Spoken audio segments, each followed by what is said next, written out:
கடலூர் தேவதானப்பட்டினத்தைச் சேர்ந்த ஆனந்தன் மகன் கவின்ராஜ். இவருக்கு திருமணமாகி தற்போது மனைவியும் பிரிந்து வாழ்ந்து வந்துள்ளார். இந்த நிலையில் திருப்பாதி புலியூர் பகுதியைச் சேர்ந்த ஒரு 14 வயது சிறுமியிடம் இவருக்கு பழக்கம் ஏற்பட்டுள்ளது. கடந்த சில நாட்களுக்கு முன்பு அந்த சிறுமியை கவின்ராஜ் பாலியல் பலாத்காரம் செய்துள்ளார். இதுகுறித்து அந்த சிறுமி தனது பெற்றோரிடம் கூறியுள்ளார். இதனால் அதிர்ச்சியடைந்த சிறுமியின் பெற்றோர் கடலூர் அனைத்து மகளிர் காவல் நிலையத்தில் புகார் செய்தனர். புகாரின் பேரில் போலீசார் இன்ஸ்பெக்டர் மகேஸ்வரி வழக்கு பதிவு செய்து தலைமறைவாக இருந்த கவின்ராஜை தேடி வந்தனர். அப்போது கவின்ராஜ் கடலூர் முதுநகர் மீன்பிடி தளத்தில் பதுங்கியிருப்பதாக தகவல் கிடைத்தது. அதன் பேரில் போலீசார் இன்ஸ்பெக்டர் மகேஸ்வரி தலைமையிலான போலீசார் அங்கு சென்று கவின்ராஜை கைது செய்தனர்.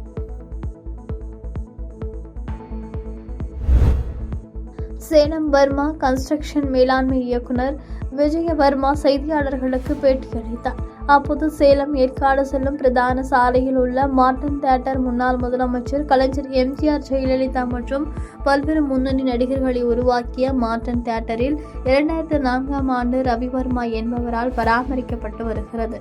இந்த நிலையில் மாவட்ட ஆட்சியர் திடீரென மாநகராட்சி பொதுப்பணித்துறை, வருவாய்த்துறை மற்றும் நெடுஞ்சாலைத்துறை அதிகாரிகளை அனுப்பி சம்பந்தப்பட்ட மார்டன் தியேட்டர்ஸ் உள்ள உங்கப்பு பகுதியை திடீரென அத்துமீறி அளவீடு செய்து தன்னை அச்சுறுத்தியதாகவும், தன்னுடைய பேரில் உள்ள மார்டன் தியேட்டர்ஸ் முகப்பு பகுதி மற்றும் 1345 சதுர அடி நிலம் உள்ளதற்கான அனைத்து ஆதாரங்களும் வருவாய்த்துறையின் சார்பில் வழங்கப்பட்ட ஆவணங்களை காட்டியும் அதிகாரிகள் அதனை பொருட்படுத்தாமல் தன்னை ஒருமையில் பேசி அவமரியாதை செய்ததோடு தன்னை அச்சுறுத்தியதாகவும் தெரிவித்தார். மாவட்ட ஆட்சியர் மீது தொழிலதிபர் ஒருவர் பரபரப்பாக குற்றம் சாட்டியுள்ள சம்பவம் பரபரப்பை ஏற்படுத்தியுள்ளது.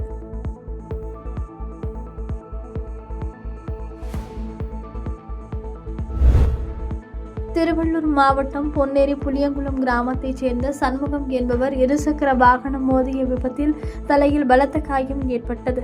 பின்னர் அரசு ஸ்டான்லி மருத்துவமனையில் சிகிச்சை பலனின்றி மூளைச்சாவு அடைந்தார். இந்த நிலையில் அவரின் குடும்பத்தினர் அனைத்து உறுப்புகளையும் தானம் செய்ய முன் வந்தனர். அவரது சிறுநீரகங்கள், கண்கள், கல்லீரல் மற்றும் எலும்பு ஆகியவற்றை ஸ்டான்லி மருத்துவர்கள் மீட்டெடுத்தனர். தானம் செய்யப்பட்ட கல்லீரல் மற்றும் ஒரு சிறுநீரகம் உறுப்பு மாற்று அறுவை சிகிச்சைக்காக பதிவு செய்து காத்திருந்த நோயாளிகளுக்கு அரசு வழிமுறைப்படி சென்னை அப்போலோ மருத்துவமனைக்கு வழங்கப்பட்டது. இதனையடுத்து தமிழ்நாடு முதலமைச்சர் அவர்களின் உத்தரவின்படி உறுப்பு தானம் செய்த சண்முகத்தின் உடலுக்கு ராயபுரம் சட்டமன்ற உறுப்பினர் ஐடி மூர்த்தி, மருத்துவமனை முதல்வர் டாக்டர் பாலாஜி, வருவாய் அலுவலர் ஆகியோர் மலர் மாலை வைத்து மரியாதை செலுத்தினர்.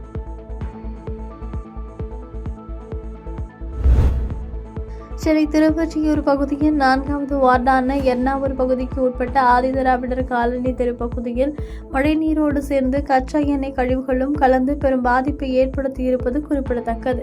இப்படியான இந்த பகுதியில் திடீரென சென்னை மாநகராட்சி ஆணையர் ராதாகிருஷ்ணன் IAS திருவொற்றியூரின் மண்டல குழு தலைவரான தனியரசுடன் இணைந்து திடீரென விசிட் அடித்தார். மேலும் கச்சா எண்ணெய் கழிவுகளால் பாதிக்கப்பட்ட வீடுகளில் நேரில் சென்று ஆய்வு மேற்கொண்டார்.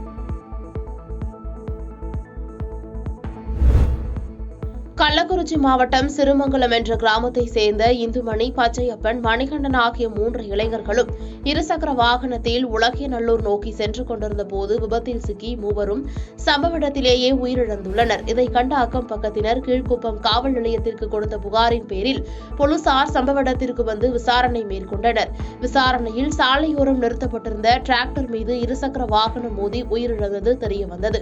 இதுகுறித்து போலீசார் வழக்கு பதிவு செய்து விசாரணை மேற்கொண்டு வருகின்றனர். பின்னர் உயிரிழந்தவர்களின் உடலை கைப்பற்றி பிரேத பரிசோதனைக்காக மருத்துவமனைக்கு அனுப்பி வைத்தனர்.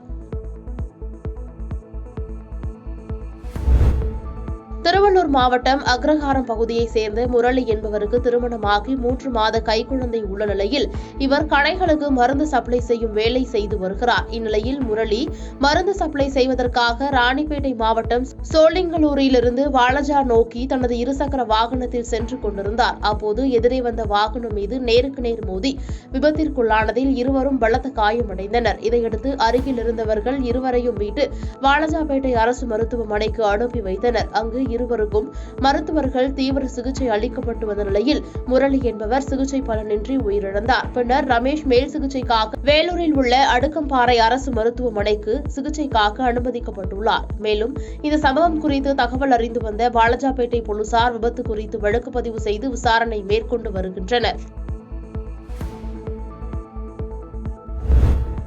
திருப்பூர் மாவட்டம் பல்லடம் மங்கலம் சாலை பிடிஓ காலனி பகுதியைச் சேர்ந்தவர் தீபக். இவரது தந்தை ராஜகுணசீலன் தபால்துறை ஊழியராக பணியாற்றிய நிலையில் பணியின் போது உயிரிழந்ததாக கூறப்படுகிறது.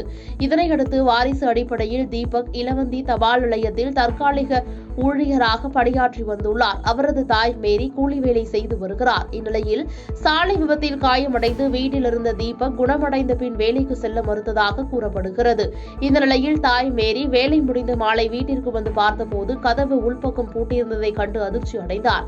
பின்னர் அக்கம் பக்கத்தினர் உதவியுடன் கதவை உடைத்து உள்ளே சென்று பார்த்தபோது தீபக் தூக்கிட்டு தற்கொலை செய்து கொண்டது தெரியவந்தது.